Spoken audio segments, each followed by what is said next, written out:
கர்த்தருடைய பரிசுத்த நாம ஸ்தோத்திரம். மீண்டும் உங்களை சந்தித்ததில் ரொம்ப சந்தோஷம். ஆண்டவருடைய சத்தியத்தை இந்த சேனல் எதற்காக இந்த சேனல் ஆரம்பிக்கப்பட்டது அப்படின்னு சொன்னால், என்னையும் பாஸ்டர்மாவும் இந்த அனுபவத்தை, ரட்சிப்பின் அனுபவங்கள், அடுத்து திருமண வாழ்க்கையினுடைய அனுபவங்கள், அடுத்து ரட்சிக்கப்பட்ட பிரதான வந்தங்கள், ஊழிய அனுபவங்களை பற்றி அதில் நாங்கள் எப்படி அந்த பிரச்சனைகளை சந்தித்தோம், அது நிமித்தமாய் எப்படி நாங்கள் அனுபவ பாடமாக ஏற்றுக்கொண்டு எங்களை எப்படி வழிநடத்தினார் என்பதை ஒவ்வொரு விஷயத்தையும் சொல்வதற்காகவே இந்த சேனல் ஆரம்பிக்கப்பட்டது. ரொம்ப சந்தோஷம். இன்றைக்கு கூட ஆண்டவர் ஒரு வார்த்தை மூலமா ஆண்டவர் நம்மளோடு கூட ஆண்டவர் பேசுகிறார். ஏசாயா புத்தகம் 50ஆம் அதிகாரம் 4ஆம் வசனம் சொல்லப்படுது. இளைப்படைந்தவனுக்கு சமயத்துக்கேற்ற வார்த்தையை சொல்ல நான் அறியும்படி கர்த்தராகிய ஆண்டவர் எனக்கு கல்விமானின் நாவை தந்தருளினார். கர்த்தருடைய பரிசுத்த நாம ஸ்தோத்திரம். ஒரு இளைப்படைந்ததான ஒரு ஒரு மனிதனா சோர்வாக இருக்கிற ஒரு மனிதன், துக்கத்தில் இருக்கிறதான ஒரு மனிதன், பல பிரச்சனைகளை, சோதனைகளை, அடுத்து என்ன நடக்குமோ நடக்காதோ என்று நம்பிக்கை இல்லாத ஒரு மனிதன்கிட்ட, நம்பிக்கை இந்த உலகத்தில் இருக்கிறதான எல்லா நம்பிக்கையும் அற்றுப்போய் இருக்கிறதான ஒரு மனிதன்கிட்ட சமயத்துக்கு ஏற்றதான வார்த்தை சொல்லும்படியாக தேவன் உங்களையும் என்னையும் அழைத்திருக்கிறார். அல்லேலூயா. கர்த்தருடைய பரிசுத்த நாம ஸ்தோத்திரம். ஏன்னா ஒரு வார்த்தை என்பது ரொம்ப முக்கியமானது. ஒரு வார்த்தை போதும். அதனால தான் இயேசு கிறிஸ்து சொல்கிறார், 365 நாட்களும் ஆண்டவர் சொல்கிறார், பயப்படாத, கலங்காத, திகையாத, சோர்ந்து போகாத, நான் உங்க கூட இருக்கேன், கவலைப்படாத. ஒவ்வொரு நாளும் நீங்கள் பைபிளில் நீங்கள் பார்த்தீங்கன்னா, ஏதாவது இந்த பைபிளை நீங்கள் படிக்கும்போதெல்லாம் ஒரு வார்த்தை வரும், பயப்படாத, தைரியமாக இரு, சோர்ந்து போகாத, கலங்காத, திகையாத, நான் உங்க கூட இருக்கேன் என்றதான வார்த்தை உங்களை ஊக்கப்படுத்தி தைரியப்படுத்தி கொண்டே இருக்கும். அல்லேலூயா. விசேஷமாக வாக்கு தத்தங்கள் நமக்கு ஆண்டவர் தந்து நம்மளை தைரியப்படுத்துகிறார். ரொம்ப துக்கத்தில், கஷ்டத்தில் மூழ்கி, கண்ணீரின் வாழ்க்கையில் மூழ்கி இருக்கிறதான நம்மளே ஆண்டவர் அந்த வார்த்தையினாலே ஆற்றி தேற்றி தூக்கி எடுத்து தலை நிமிர செய்கிற தேவன் கர்த்தராகிய இயேசு கிறிஸ்து. அந்த வார்த்தையை சொல்லும்படியாக உங்களையும் என்னையும் ஆண்டவர் அழைத்திருக்கிறார். கர்த்தருடைய பரிசுத்த நாம ஸ்தோத்திரம். அந்த என்னுடைய அனுபவத்தில் நான் அப்போ நான் ஒரு 8ஆம் கிளாஸ் படிச்சுட்ருக்கேன். நான் ஹாஸ்டலில் இருக்கேன். நான் ஏற்கனவே உங்களுக்கு தெரியும், நான் எங்கள் அம்மா இறந்தனால என்னை ஹாஸ்டலில் கொண்டு போய் சேர்த்துட்டாங்க. இப்போ இருக்க மாதிரி ஹாஸ்டல்லாம் கிடையாது. இப்போ இருக்கிற வசதிகள்லாம் அந்த ஹாஸ்டலில் கிடைக்காது. எப்போவுமோ ஒரு நேரம் சாப்பாடு கிடைக்கும். ஸோ அந்த சாப்பாடை சாப்பிடணும். யாருமே இப்போ இருக்க மாதிரி டெய்லி ஃபோன் பண்ணி விசாரிக்கலாம் ஆளு கிடையாது. என்றைக்கோ ஒரு நாள் அவங்க பிரயாணப்பட்டு வந்தால் தான் உண்டு. ஆனால் பொதுவாக அந்த நான் இருந்த ஹாஸ்டலில் எல்லாருமே வெளியூர்காரங்க ரொம்ப அதிகமாக கிடையாது. உள்ளூர் அந்த சுற்று வட்டார கிராமத்தில் இருக்கிறதான பசங்க மட்டும்தான் அங்கே இருந்தாங்க. ஒரு சில சகோதரர் தான் ரொம்ப தூரத்தில் இருந்து இருக்கவங்க. அவங்களும் கூட அவங்க முயற்சி பண்ணி டக்கு டக்குன்னு ஊருக்கு போயிடுவாங்க. நான் மட்டும்தான் அதில் எங்கேயும் போக முடியாத ஒரு சூழ்நிலை. வீட்டுக்கு வந்தால் யார் இருப்பாங்கன்னு தெரியல. எனக்கு சரியான பராமரிப்பு இல்லை, ஆட்களும் இல்லை. அப்போது அந்த நேரத்தில் நான் ஹாஸ்டலில் சேர்த்துக்கணும். மனசில் ரொம்ப துக்கம். ஒரு பிணம்னு சொல்லுவாங்கள்ல, அது மாதிரி எதுலேயுமே ஒரு இன்ட்ரெஸ்ட் இல்லை. சாப்பாடில் இன்ட்ரெஸ்ட் இல்லை, படிப்பில் இன்ட்ரெஸ்ட் இல்லை, எதுலேயுமே ஒரு இன்ட்ரெஸ்ட் இல்லாமல் ஏதோ கொண்டாந்து இவங்களை விட்டுருக்காங்க.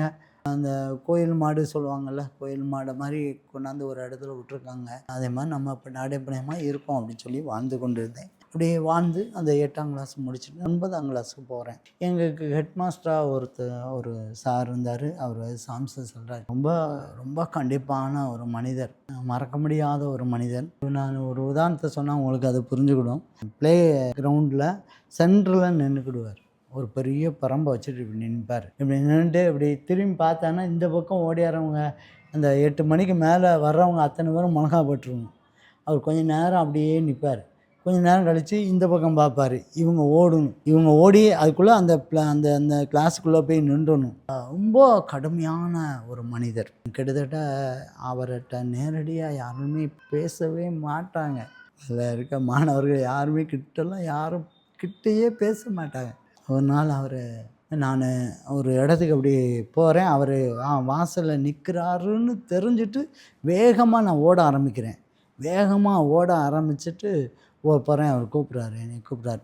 அவர் சொன்னார், நீ நீ என்ன கிளாஸ் அப்படின்னா, நான் 9th ஏன்னு சொன்னேன். உன் பேர் என்ன அப்படின்னா, என் பேர் சுந்தர் சிங் அப்படின்னேன். அப்படியா? ஆமாம், சுந்தர் சிங் கேள்விப்பட்டேன் நான். நீ நல்லா படிப்பியாம்ல, நல்லா படிக்கணும்னா பேர் வாங்கணும், ஸ்கூல் பேர் வாங்கணும், நீ நல்லா படிக்கணும், நான் கேள்விப்பட்டேன் தெரியுமாரு அப்படின்னு சொல்லி என்னை அப்படி தட்டி கொடுத்து அனுப்பிட்டார். அதாவது அப்படி ஒரு ஹிஸ்ட்ரியை யாருமே பார்த்துருக்கவே மாட்டாங்க அவர்கிட்ட வந்து அந்த ஹெட் மாஸ்டர்கிட்ட தட்டி கொடுத்து தைரியமான வார்த்தைகளை பார்த்துருக்குன்னா யாருமே பார்த்துருக்க மாட்டாங்க. இதை நான் ஒரு சில டீச்சர்ஸ்டையும் சொன்னேன், நண்பர்கிட்டையும் சொன்னேன். நம்பவே முடியலை. அவர் சொன்னார் அப்படின்னு சொன்னால் நம்பவே இல்லை, அவங்க நம்பவே முடியலை. ஏன்னா அவர் அப்படிப்பட்ட கேரக்டர் கிடையாது.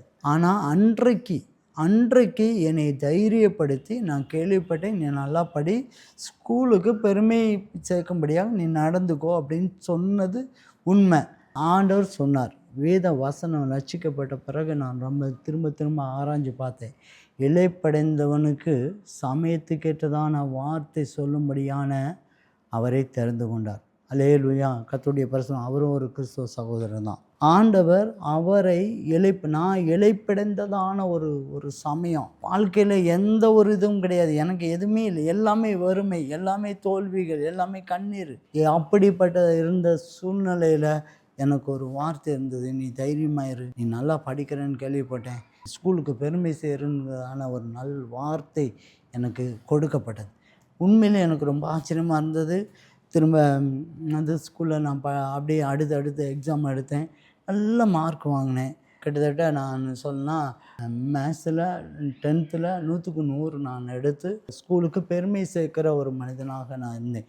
எல்லா விதத்துலேயும் படிப்பில் நம்பர் 1ஆக நான் திகழ்ந்தது ஆண்டவர். அந்த வார்த்தை மூலயமாக, அவர் சொன்ன அந்த வார்த்தை மூலயமாக தேவன் என்னை எடுத்து பயன்படுத்தினார். அல்லேலூயா. அந்த வார்த்தை எனக்கு ரொம்ப தைரியமாக இருந்தது. நானும் படிக்கிற பையன்தான், என்னாலையும் இந்த ஸ்கூலில் பெருமை சேர்க்க முடியும் என்கிற வார்த்தை எனக்கு உள்ள இருந்தது. அதை தான் ஆண்டவர் சொன்னார் இந்த வசனத்தை பிரகாரம். இளைப்படைந்தவனுக்கு சமயத்துக்கேற்றதான வார்த்தையை சொல்ல அறியும்படி கர்த்தராகிய ஆண்டவர் எனக்கு கல்விமானின் நாவை தந்தருளினார்.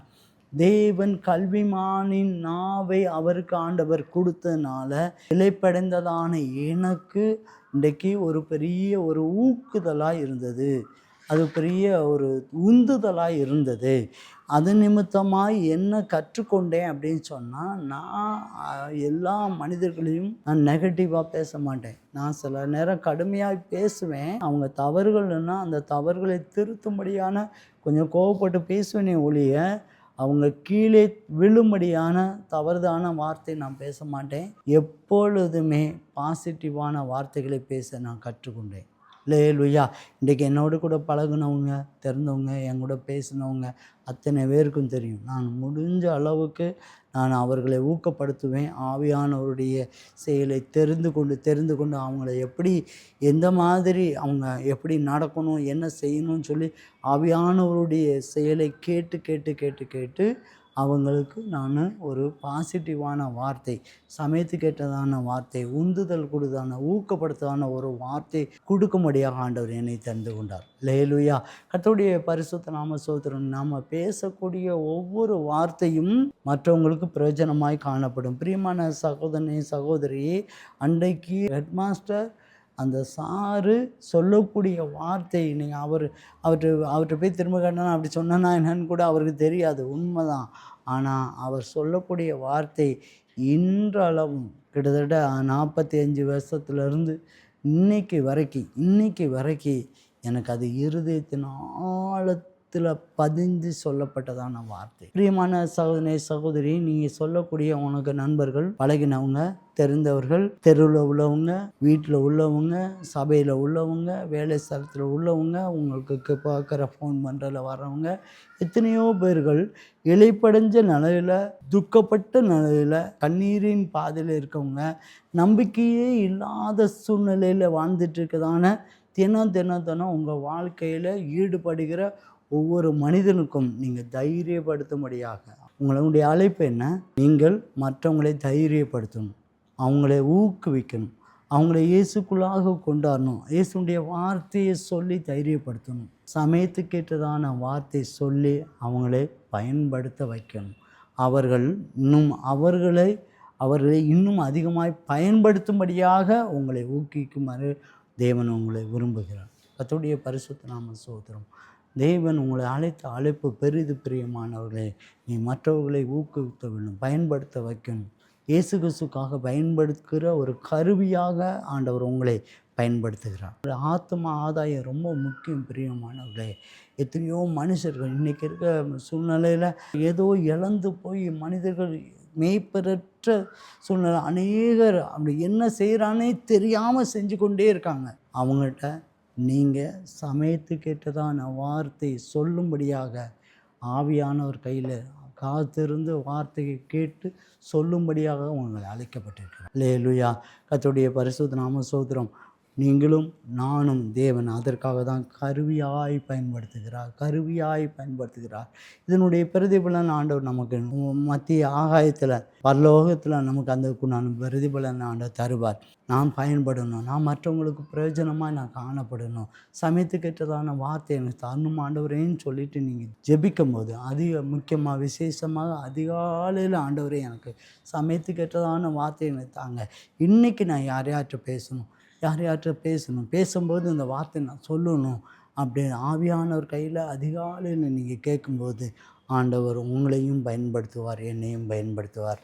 ஒரு நிமிடம் கண்களை மூடுவோம். பரிசுத்த பிதாவே ஆசீர்வதிக்கப்படுதான் இந்த வேலைக்காக நன்றி சோதரிக்கிறோம், தாழ்த்துற வெறுமையாக்கிறோம் ஆண்டவரே, துதிக்கிறமையா இலைப்படைந்தவனுக்கு ஆண்டவரே சோதரி சமயத்து கேட்டதான வார்த்தை சொல்லும்படியாக ஆவியானவரை கொண்டு நீ செய்யக்கூடிய காரியங்கள் பெரியதாக இருக்கட்டும் ஆண்டவரே, துதிக்கிறமையா ஆண்டவரே. என்னையும் இதை காண்கின்ற வீடியோவை காண்கின்ற தேவனுடைய பிள்ளைகள் ஒவ்வொருவருக்கும் சமயத்துக்கேற்றதான வார்த்தை கொடுக்குமாறு வேண்டி ஒவ்வொரு நாளும் அதிகாலையில் சமயத்துக்கேற்றதான வார்த்தை வாக்குத்தத்தங்களாய் கொடுக்குமாறு வேண்டிக்கிறோம் ஆண்டவரே, சோதரிக்கிறோம் ஆண்டவரே, துதிக்கிறமையா. அது மாத்திரமல்ல, இவர்களும் ஆண்டவரே சோதரிக்கிறோம் ஆண்டவரே, துதிக்கிறமை. இவர்கள் காண்கின்ற பேசுகின்ற ஒவ்வொரு மனிதர்கள் அனுதின வாழ்க்கையில் பார்க்கின்ற ஒவ்வொரு பிள்ளைகளுக்கும் ஆண்டவரே இவர்கள் சமயத்துக்கேற்றதான வார்த்தை சொல்லும்படியாக ஆவியானவர் கிரியை செய்யுமாறு வேண்டுகிறோம் ஆண்டவரே, துதிக்கிறமையா. பொறுப்படுத்திக்கொள்ளும் ஆண்டவரே, சோதரிக்கிறோம் ஆண்டவரே. ஒவ்வொரு மனிதனும் ஆற்றி தேற்றி தைரியப்படுத்தி ஆண்டவரை மகிமைப்படுத்த உதவி செய்யும், பொறுப்படுத்திக்கொள்ளும். இயேசு கிறிஸ்து மூலமாக ஜெபம் நல்ல பிதாவே, ஆமென்.